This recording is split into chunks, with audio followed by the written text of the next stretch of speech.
Hey guys, I'm Meteorologist Chris Tomer. Let's talk some mountain weather. We're on to the final piece of this storm cycle, this potential merger for New Year's Eve, and we're going to take a pretty good look at that coming up. But the first thing I want to show you is this. I want to take you up to Grand Targhee.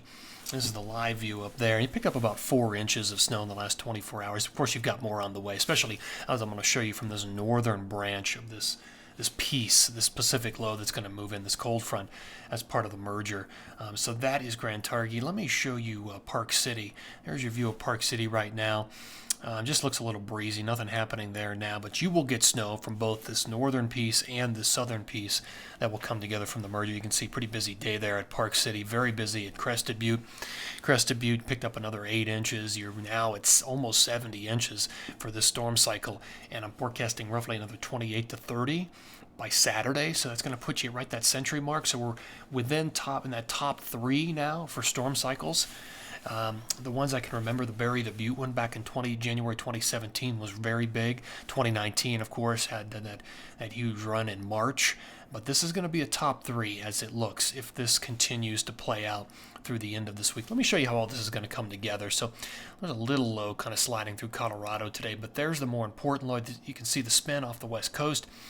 Another low up here. Those are the 2 key lows. There's another low back here for next week. Let me show you how all this is going to play out here. So this little low moves away. This low will assume position down here. And then this low will move into the Pacific Northwest and sit right here. This low again next week. So these 2 will then merge. That's what's going to happen with those. So let me show you that.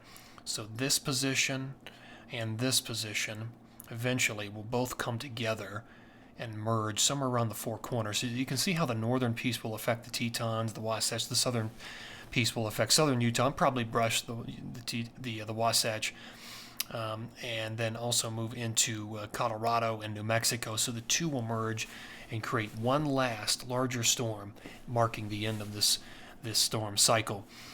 So let me show you how this could look according to the GFS American model here. Let me take you into Thursday morning right here. You can see the two storms in their position. Pacific Northwest low. You've got a low off the southwest coast of California. A little bit of energy moving through Colorado, but watch them.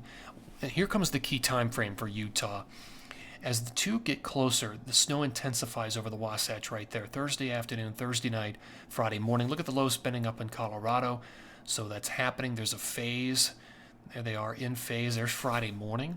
So there's the 31st, Friday morning. The 2 coming together. Snow, Colorado, Utah, New Mexico, the Tetons, Idaho.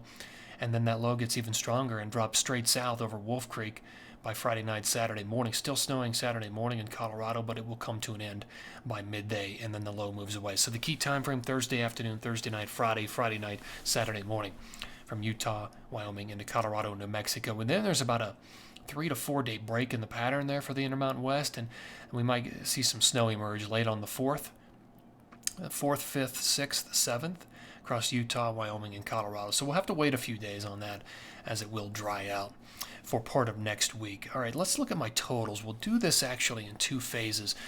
Today all the way through the 2nd, so this will take us through New Year's, 1 to 2 feet in most of Colorado, but there are pockets of heavier potential here. Crested Butte, Aspen Snowmass, where Aspen Snowmass has been amazing lately, and then down into Silverton and through Wolf Creek, some heavier pockets there, clearly. 1 to 2 feet, Tetons, Wasatch down to Bryan Head, and nice to see Ski Santa Fe to Tahoe's 1 to 2 feet. So excellent conditions heading into New Year's Eve and New Year's Day across all of those areas of the Intermountain West. All right, so here's phase 2. I want to show you what happens after this. So between the 3rd and the 7th, the snow you see in Colorado, Wyoming, and Utah, again, that happens later in that period, like 4, 5, 6, 7, somewhere in there, maybe even 5, 6, 7.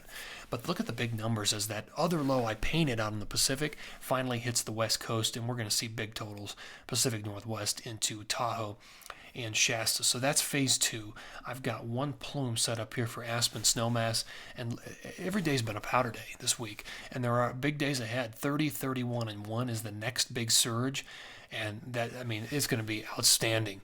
Skiing on New Year's Eve and New Year's Day in Aspen Snowmass, in Crested Butte, in Wolf Creek, in Silverton, Purgatory, outstanding conditions. Taos, Ski Santa Fe, the Wasatch, the Tetons, you name it, all places to be. So let me end on the first map here for the total from today through the second. You can see it's all there. Hope everybody has a wonderful New Year's and New Year's Day. Stay safe out there, and thanks for tuning in here. Always appreciate it.